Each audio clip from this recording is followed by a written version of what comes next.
What's up? Thank you guys for tuning in, checking this out. We're finally kind of getting into, I think, a little bit more of what I want this channel to be. I don't know why, but I'm very drawn to just like, not so much that I'm gonna be like, well, no, I guess I am gonna be doing that. I do want this channel to be about just playing through a whole series of games. That's just kind of something that I'm really interested in. I love just seeing, where it began, hunting down the old games, and then from there going into the newer ones and seeing how maybe it got better or maybe it didn't. Whatever the case is, I'm excited to get into it and talk about it and just talk about these series that if I end up loving them or maybe not even liking them that much, whatever, I want to talk about it. I want to talk about video games. So if you guys tune in and also enjoy talking about them and want to talk about them with me, then I appreciate it. Thank you so much.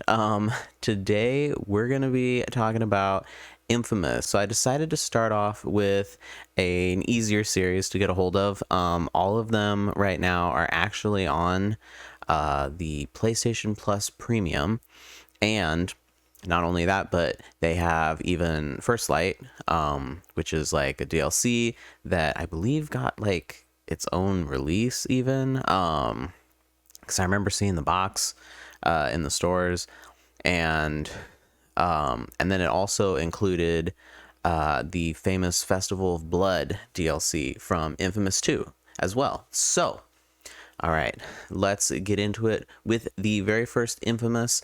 I've played all of these twice, except for First Light. I do just want to put that out there. I played all of them as they came out. I got pretty into it. It was kind of the first series that I started playing outside of, like I say, like outside of all of the typical series that I played. I think Infamous was really like the first one where I kind of stepped out of the box and decided to try something else. So it wasn't like a 2K or a Madden or a Call of Duty, and it really kind of like ignited that, search, I guess, for new and different video games at the time, to where now I'll pretty much play anything, I think. But yeah, so Infamous 1, starting out, I'm gonna give it a B.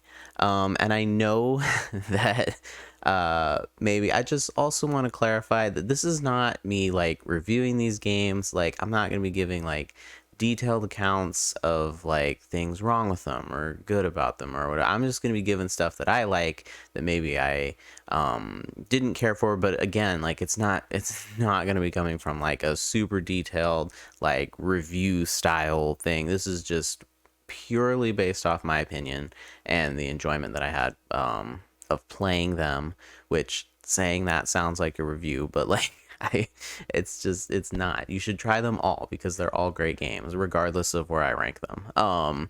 But Infamous, I'm just ranking them so I can like, so it's just like a visual of where they are in regards to one another, also it gives people something to argue about. So please put something down in the comments. It really helps the YouTube algorithm. But yeah, Infamous 1, a B. It's super solid. Super fun game. It set the tone. I really felt like this one really captured that whole like comic book feel, like everything in it felt like it was just straight up a comic book. Like the bad guys, they looked like, little creatures that were drawn, and like everything seemed very like it was very much hinged on hand drawn, because obviously that's what they were going for, with the whole like all of the cutscenes were done in like this graphic novel style. Like, I loved it. I thought it all looked great. It all looked very cohesive. Everything had kind of like a cartoony feel to it. I thought that was super solid. The aiming in it is so. I had to really turn down, and maybe this is just me because maybe I just suck at it, but I had to turn down the sensitivity a lot. And it was only on like 5. And I remember even when I played it the first time, a ways back, like I said, I played through all of these as they came out as good, and then to do this video I played through them all again, doing the evil side. And I still had to turn the sensitivity down in like every game because I felt like I was just, it was so hard. I'm like barely tapping the stick, and like the arms just like moving all over to try to shoot the bad guys, and especially trying to get headshots was like really hard. But I mean, maybe it was supposed to be, but yeah, I turned the sensitivity down a lot. So so aiming. The boss fights were, they were pretty good. They honestly got a little bit repetitive, especially in the middle, because they didn't change a whole lot. Like when you were fighting, like especially the one that comes to mind is when you're fighting the trash, like the ruler of like the trash people, and he has like that big trash robot. It really doesn't change. Like even when it moves into like the second phase of the fight, like it kind of just spews bullets more. So like it was fun and I enjoyed the boss fights, but they did seem to get a little bit repetitive. um Obviously the story is just, I thought it was really cool. I thought it was super strong. I loved how the graphic novel like look just worked with everything so well. I don't know. To me, it was just fun. Like I really liked it.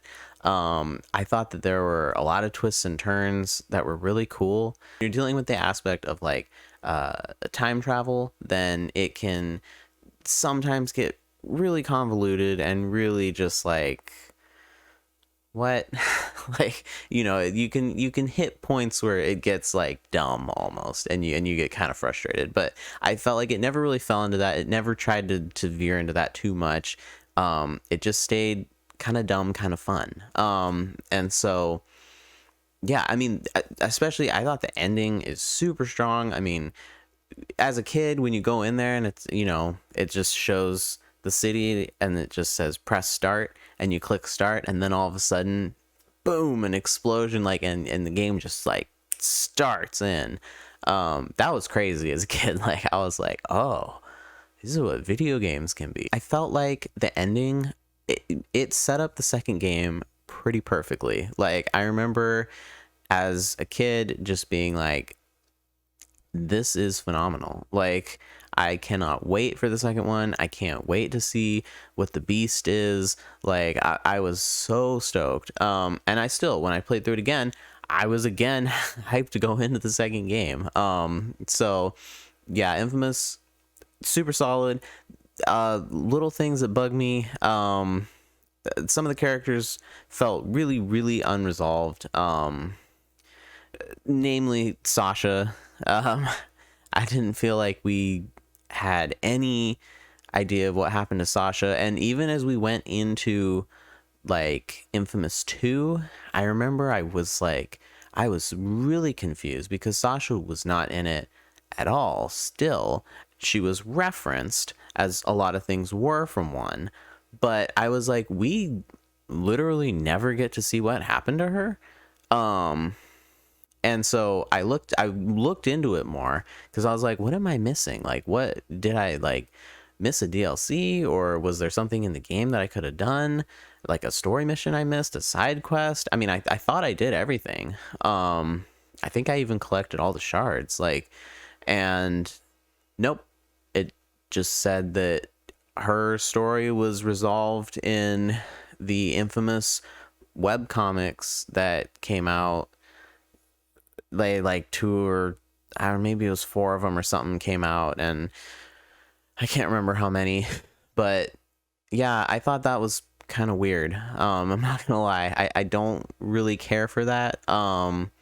If you're going to be making extra material like that, I would prefer it to be something that is, and maybe you guys will disagree with me on this, but I feel like I would prefer it to be stuff that is not in the game, because I get invested in the characters, I get invested in the story. I don't want it resolved through some off-screen thing like a comic or something, like, that I have to go and search out and find out what happens to this person.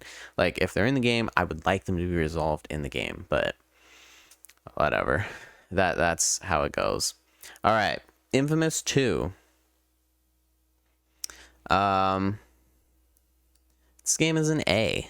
Um, it has one of the best game intros that I can remember in a long time. I mean, when you similar to 1, but even crazier, because when you fire up Infamous 2 after playing through Infamous 1, if you had waited for it to come out like I did, and you're like, oh my god, I can't wait, like I gotta prepare, I gotta get ready to fight the beast, and then just like flip the script, the beast is there immediately and you're trying to take it on, and it's the classic, it's almost kind of like a shonen in a sense of like you try to take on the main like villain and you're just not strong enough, and the whole rest of the game is you know building up your power and trying to get powerful enough to take it on.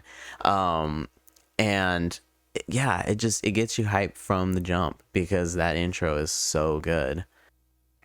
I thought that it did tie in nicely to 1 as well. Like, I know it took us to a different locale, and even though Numere was really cool and it had a lot of cool stuff going for it, it did feel a little strange going to a bit flatter of a world. That's kind of why, in my opinion, superhero games are put in like these big cities, is because superheroes are more fun to maneuver around in cities. Like, you know, they're more fun to have in like with skyscrapers and flying around and zipping along the wires. Like, so again, it felt a little strange. It was almost kind of like in Assassin's Creed when they took it to, I mean, not this extreme, but you know, when they took it to America in during the Revolutionary War. I think that was Assassin's Creed 3. That felt really weird because it was like you go from buildings and running across the, you know, cityscape and everything, and then all of a sudden it's like I'm running through trees and jumping on log cabins. Like it felt a little strange. So obviously this was not as extreme, but it still felt a little bit weird, Numere. But I did love how it felt, very much like New Orleans. I've never been, obviously, but to an outsider, it felt, I knew where I was going, like, and I knew where I was supposed to be. And I loved how they were willing to do something so different and go to somewhere that I don't think very many games have gone to, like, at all. I mean, I think the only one I can remember, I think I want to say the Mafia 3 is set there, but I don't know that for a fact. Yeah, and I liked the tie-in with like the audio drops they reference a lot. Like they reference Moira, and they reference John, of course, and I believe there's even a reference of Sasha. But and Zeke even talks about your girlfriend who passed away in the first game. Now, obviously, like with these games, it's very common for them to have to come in and do like new powers. You know, you have to make new stuff. Like especially in 1, you kind of start getting thrown like these other bad guys, these other conduits. And like, and it's crazy because you don't even know that there are other conduits, and then all of a sudden, boom, here's, you know, Sasha, boom, here's I don't remember his name, but the leader of like the trash man, and like, you know what I mean? So you're discovering that there's all these other conduits and they have all these different powers and stuff. And I will say that it is some of the powers in 2 are a little strange. Like they never really explained why when you pick up the orb, maybe they did and I just don't remember, but when you pick up the little orb and then you can do your power up and you throw a whirlwind. Why do you throw a whirlwind? Like, what? You don't have air power.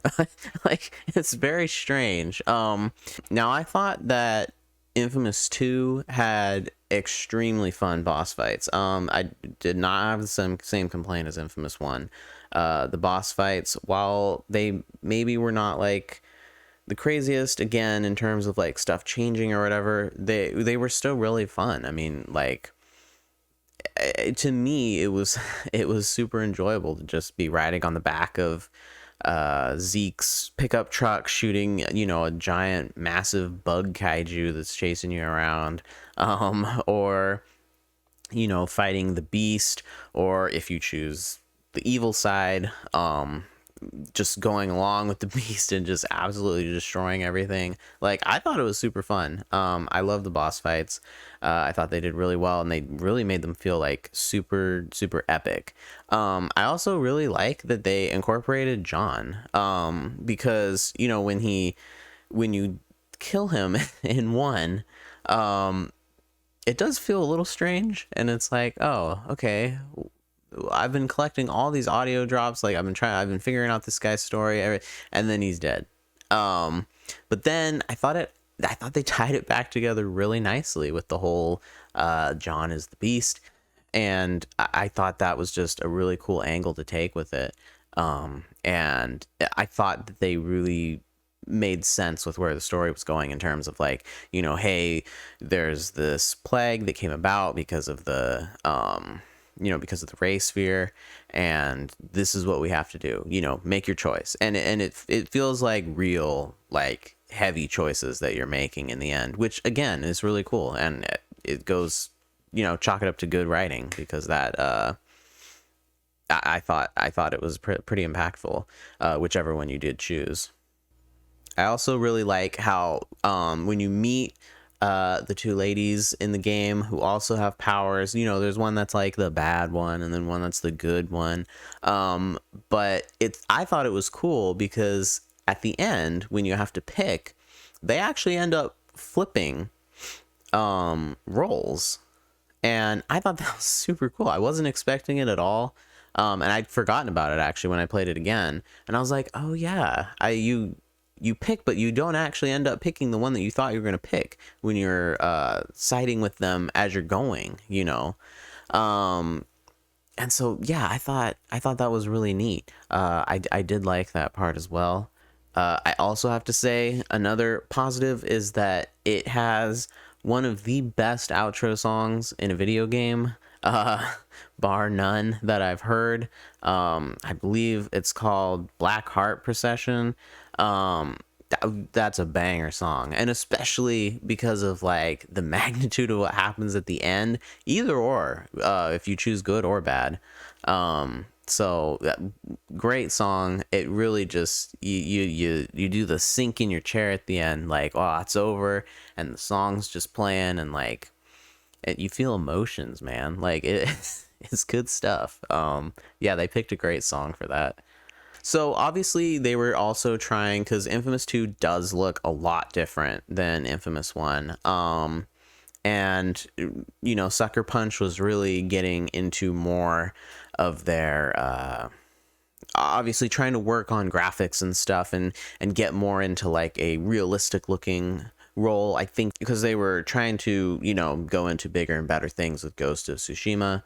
And now they have beautiful looking characters and stuff, and it felt like that was kind of what you could see was happening with the progression of these games. They were just trying to flex their mocap stuff, like, more and more, which obviously led to it not feeling as comic book like as the first one, and that also kind of translated into the fact that there was a lot less comic style paneling during, like, cutscenes and stuff. It was a lot more of, like, mocap performances.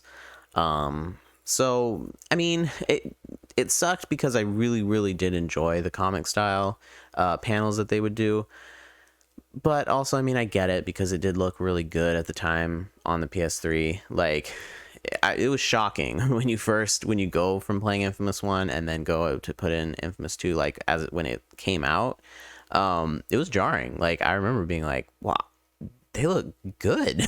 Like, and they don't run, like, like, hopping around. Like, Zeke would run around the corner holding a gun, like, and, like, and then it looks fluid. Like, it was awesome. So that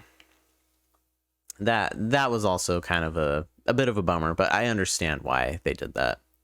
And of course, maybe the most jarring thing of all is that they did change the main voice actor for Cole McGrath. I don't actually know I don't know why they changed the voice actor. I'm not sure. But I thought that the second voice actor still sounded great. He obviously did not have as, like, you know, because in the first one he was very much like almost Batman style kind of like voice, you know, Zeke, I gotta go, dude, like, you know what I mean, like, yeah, like really extreme. And it was toned down with the second one, but I thought he still sounded great. And then had really great chemistry with the Zeke voice actor as well. So I dug it. I dug both of them, and I'm glad that Zeke was kept the same, because that guy, whoever the voice actor was for that, I did look it up, but I don't remember. Give great performance. All right. They don't have it on here. I'm not sure why. If I was gonna put it somewhere though, I would put Festival of Blood in the C. It just, for all it was hyped up to be too, I remember people getting really excited about it when it came out, because they're like, oh my god, vampires, and like you get to be a vampire, and I was like, oh, okay. And I remember being really confused as a kid, because I'm like, how do vampires play into this game? Like, I don't understand. But yeah, it had a lot of hype. People really liked it when it came out. And it didn't really live up to that for me. I understand that it's just a DLC and it's just like a fun, you know, thing, but yeah, just, I don't know, it didn't really hit for me. It was fun for a little bit to be to change into a bat and to fly around and to you know, suck people's blood, and like, yeah, it was fun for a bit, but it got kind of tedious. I'm not gonna lie. And especially because like you had to go and find these like jars of blood in order to like raise the time limit for how long you could be a bat. And that was like, well, is this really necessary? Because like by the time I find all these, if I'm going through the story, like it's gonna be almost over. So why do I care if I can fly as a bat for like, you know, 30 seconds as opposed to 15 seconds? Like, you know what I mean? It started to get to a point of like, I don't know how worth it this is, as I was playing it and collecting.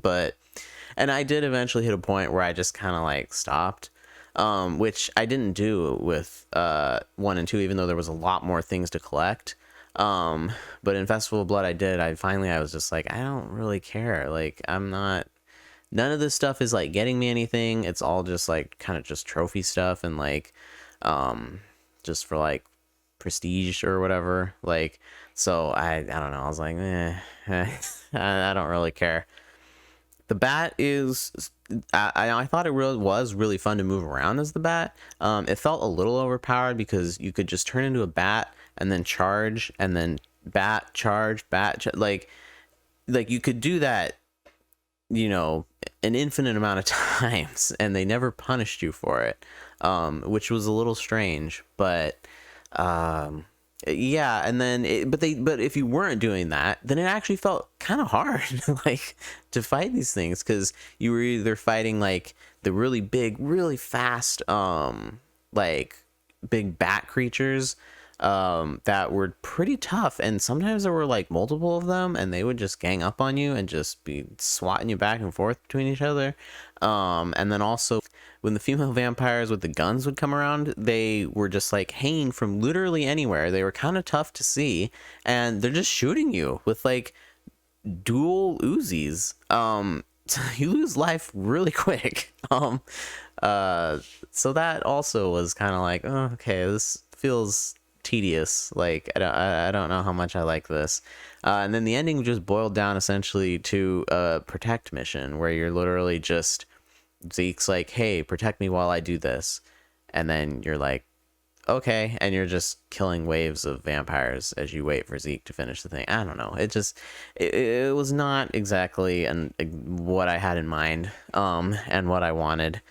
The ending was funny though. I did like that. Poor Zeke. But then of course, you know, when she turns around and does the face, did like the ending. All right. Moving into Second Son. This one is also It's gonna be a C. Obviously, none of these games are gonna be S rank. S rank, I do reserve that for just like a game that is just like mind blowing, 10 out of 10. Like, and as much as I love these games, I don't feel like they quite fall into that category. Any of them. But Second Son is gonna be a C. Now, I know this might be a little controversial. And I know that, like, from reading just stuff online and seeing, because I was kind of curious actually, as to what people's reception to Second Son was. Surprisingly, it has a lot of fans. Not that it's like a bad game or anything, but I was kind of shocked. I think people were just excited it was more Infamous. Honestly, was what it kind of seemed like to me, because I had some gripes with it, and I feel like other people did too. Now, for one, it looks amazing again, as I said, as we've gone through these. This has all just felt like Sucker Punch really just trying to flex its muscles and get a lot better at, like, the mocap and everything. And of course, it really just came together to showcase what the PS4 could do when it first came out, because I believe this was one of the launch titles for it. So, and I played it when I was first able to get my hands on a PS4. I was lucky. My girlfriend at the time, now wife, actually saved up and got me a PS4 for my birthday, which was insane. And I still don't know why she did that, because that was like so nice. And I mean, we had been dating for like 3 years at the time or whatever, but like, that's a lot of money. Like, still thinking back, that's crazy.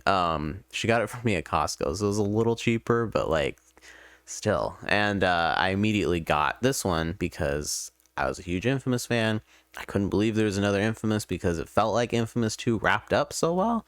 So I was kind of surprised. The writing definitely does not feel as tight as it did for 1 and 2. With 1 and 2, you could really feel like Zeke and Cole were just like best friends that had known each other for forever, and they joked around really well and stuff. Like, I don't know what it was. Maybe, and again, maybe I'm in the minority on this, but like, I felt like Desmond and his brother just really didn't have that great of chemistry. Like, especially as I was running through it on like the evil side of it, I just couldn't believe that.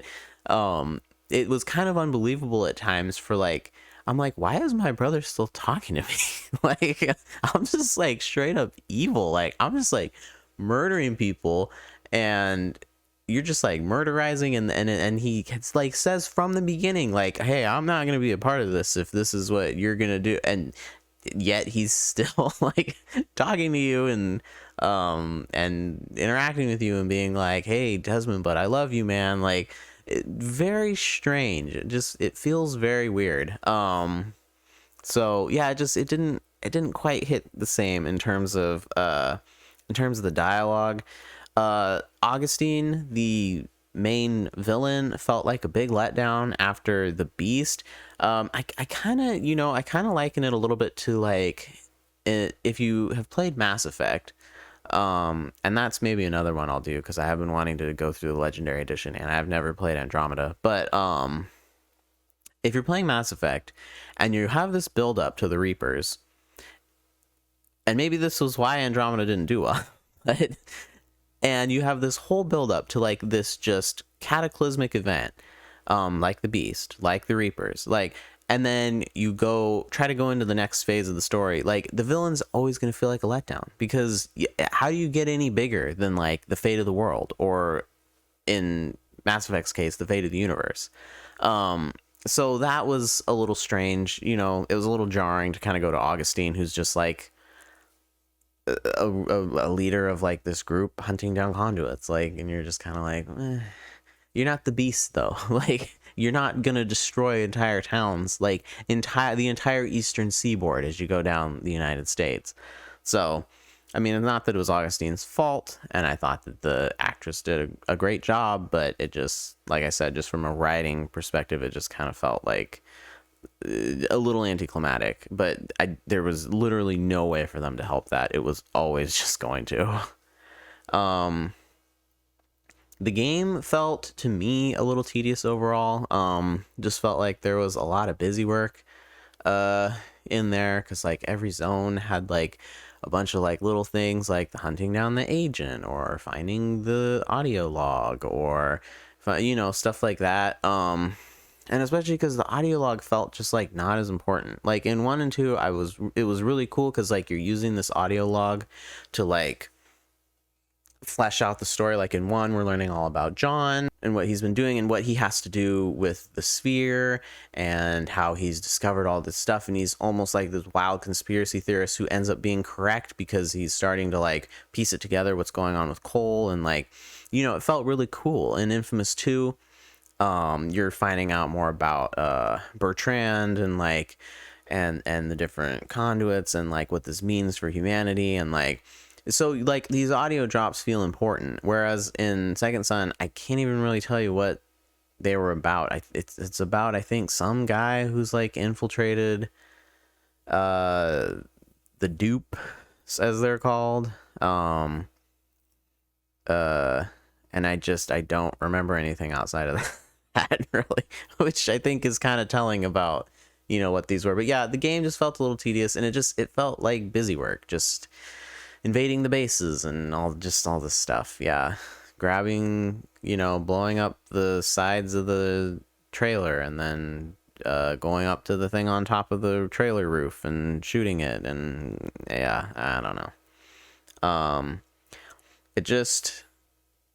It didn't feel like Infamous. It felt like 2 felt different from 1, but Second Son felt like vastly different from both of them. And I mean, not that that's necessarily a bad thing, but I don't know, just something in my soul was like, this doesn't feel quite the same. I really did not understand the paper trail thing. And I don't know if anyone played it, because when I played it at the time, I didn't bother with it. I didn't want to like have to log in and create an account and everything and do that. I didn't care enough. And when I played through it again, I was like, oh, I guess I can do this. Like, and I went and looked it up, like the website, because I was all prepared to try it and do it so I could, when I'm talking about this, I know what I'm talking about, and I was going to do the whole paper trail thing, but then everything's been shut down, of course, which makes sense. It's been up for years, and so they finally did shut it down, the site and stuff. So you just go through and just continue to do the paper trail, and it just pops up and tells you where to go. Which ironically makes it like more confusing because you're like, wait, what, how did I, like, you're just sitting there like, how did I figure that out? Like, what? And so I actually went and looked at a guide from IGN of like paper trail, because I wanted to see everything that I had missed. And so I was reading about like how you have to go and like examine these photos and then like see if there's like a license plate in the photo and then find the car, and then like it actually was pretty cool. But again, it strange to put that in, because it's like just have that be in the game. It felt like they were trying to do like almost like a Batman Arkham like detective style thing, but just on your browser, and that's weird. And then now they just took that all away and were just like, just follow the markers, and then you don't even know what you're looking at unless you like go and seek it out like I did and look up like the stuff that you're missing in between. Yeah, I think just overall with the game, it just felt like they were trying too much. They were just trying to do a ton of stuff, fit it all into one game. It was trying to be like a bunch of different stuff. I don't know. And it felt like they were asked to do it just for the PS4. I don't know. I don't even know if they were planning on doing this. I'm not actually 100% sure. I think the thing that bugged me the most was that it felt like it really just didn't tie in to the last 2 games.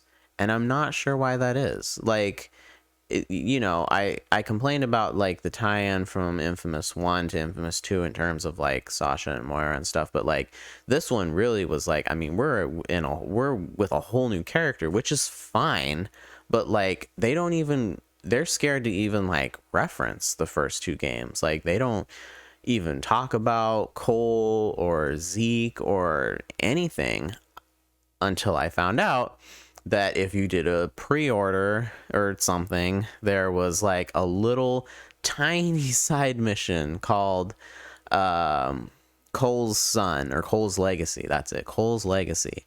And so I went and watched someone play through it, and it's just Zeke, and he just pops up in the audio form and has you drop off like something for him, and he's like, we're underground, I have an undercover thing, which obviously is just they didn't want to create a Zeke model. um and that was it. Like, that was the tie-in. It's referenced, like, I think once in the game of like I think they say like the Empire City or the New Moray thing or whatever, but like it just felt like they were really scared to talk about it, like, and which is really strange because it's like that would have been so cool if they could have tied that in more. Like, they could have made that such like a thing, of like why these people are acting like this and why it drives, like all of their maybe like ambitions for Augustine, or I mean, I don't know, it's like it's talked about kind of but not really. Like, I don't get why they're scared to like say Cole. I don't get it. It feels weird. Like, two critically acclaimed games, the first two, and they don't say Cole's name like at all, I don't think. The spray paint's strange. The other thing, it doesn't feel like there was really enough energy. I always felt like I was looking for energy because you don't have electric powers anymore. Like, electricity makes sense in your head. Like, when I was running around in the first two games, I'm like, oh, I can grab, here's an electric pole, or here's a car, or here's an electric box, versus in this game, it's like smoke. I can blow up a car, I guess, like, or, oh no, I can't because I'm out of my power. I can climb up onto this building and hope that it has smoke coming out of it for some reason. Like, yeah, it felt weird to try to grab your power from places. The neon one especially, it's like, is there really that much neon in Seattle? Also, again, kind of a little bit of the same complaint as Infamous 2 in terms of like where you are. Seattle felt very flat, but I would say Seattle felt way flatter even than New Moray. Like, so that was a little strange in the sense of like, why did we take it to Seattle? Like, very odd, especially because we were really never outside except for like in one fight, which was kind of what I would expect we would be doing if it was in a place like Seattle where you're in the Pacific Northwest, like all the forests and stuff. But no, you stayed literally in Seattle, and the only tall thing really was the Space Needle. So that felt a little strange too. I have to say that the evil ending felt pretty anticlimactic. I mean, you go back, it kind of felt like lazy writing. I don't know. Like, you go back after working the whole time to save your tribe. And then they go, we saw what you did. We're disappointed in you. You're no longer in the tribe. Like, and then the tribe that you were born into, that you care about so much, you were willing to go and risk your life to go to Seattle and try to get these new powers and all that, like, and then you just kill them all. Like, I don't get it. Like, wow, feels like just lazy writing. But I don't know. Maybe I'm wrong. But I did not really care for that evil ending at all. The good ending is obviously so much better. And then, like I said, Reggie's death really doesn't make sense, I don't think, for both playthroughs. Like, it makes a lot of sense when you're playing through as the good side, but playing through as the bad side, like, I'm sitting there after having fought with Reggie for the entire game and Reggie being really upset at me and like, and like I said, murderizing just a bunch of people, which he specifically said that he did not want you to do. And then it's supposed to be this super like, tearjerker, like, hey, Desmond, I'm proud of you, and then dies to save you. Like, it feels like it just doesn't make sense in the evil playthrough. And I understand that they can't really change like everything that much, but I don't know. Yeah, it felt like it didn't really fit. I know that And again, I know that I'm complaining a lot about this, but like, I don't think I'm wrong. Like, I feel like in Infamous Second Son, they really went through and were like, okay, good endings are canon, bad endings are not. And that's how they decided to play the entire games. Like, when you played through Infamous 2, like, it was like, again, similar Mass Effect, they load in your choices and stuff from Infamous 1. And so they know exactly what you've done. Like, they'll reference back to it in audio logs. Like, it just felt like there was a lot more thought that went into that, versus in Second Son, it was almost like they're like, we don't care about that. Like, and obviously it's on a new console, so like it would be tough for them to be able to like know what you did and like, you know, import save data and stuff. But like, it feels like it should still not feel so much like, okay, only the good endings are canon, because that's literally what they did. Was they made the only canon that is in Second Son is that Cole McGrath sacrificed himself so that everybody could live, and then now the conduit gene is coming back. And that's it. Like, there's no other option of what Cole did. So it felt like when they were going through the game, they're like, well, we want everyone to pick the good ending. That's going to be canon for the series. So everything will play out, like I said, a lot better or easier, make more sense if you're playing the good ending. Reggie's death makes more sense. How you interact with the extra characters you find makes more sense. Like, I don't know. It just, and then like I said, the ending just makes a lot more sense when it's the good ending, versus the bad one. Just feels like they're like, I don't know, he kills them all. Meh. Like, so, I don't know. Okay, this is going on so long. I have way more thoughts about Infamous than I thought I would. I don't know how I'm gonna go through other series that are even longer than this. I'll have to get better at condensing stuff. But Last Light, I'm gonna give it a B, because I felt like it kind of took all of the good stuff from Infamous Second Son and just kind of cranked it up, which I liked. I really did love the neon power. I didn't think it made a lot of sense in the context of like the city and like how much neon there is, and like even neon as a power, like why neon, but whatever. But it was still fun. Like, it was a fun power, running around, the jumping, like how fast you were, the fun, like just neon, you know, shooting neon is just really cool, especially at night. It just looks great. And so I just thought that they pulled everything that I liked from it. It makes it a lot easier to care about Fetch. For me at least, it was really hard to care about her in Second Son, because she felt just very much like, here's a character, tragic backstory. Do you care about her? No? Like, that's on you. Versus in this one, it's like, okay, this made it like a lot easier to understand. And maybe they had always planned for this, like, so that would make more sense. But yeah, it did help a lot to flesh out Fetch's backstory. Obviously, like I said, super fun power-ups. I really liked the ultimate. That it felt really cool throwing that, like, I don't know, it's almost like a black hole thing. And it would just suck everyone up into it and then just explode. I love stuff like that. And so that it definitely was my favorite ultimate. Even more than any of the ultimates in Second Son. Like I said, great storyline. I thought it was a better storyline than Second Son even. And it just it was emotional. Like, the actress did a great job. Even Augustine in it was like, felt a lot more evil. Like, you know, you absolutely hated the drug dealer. Like, I don't know, it was really well done. I liked it.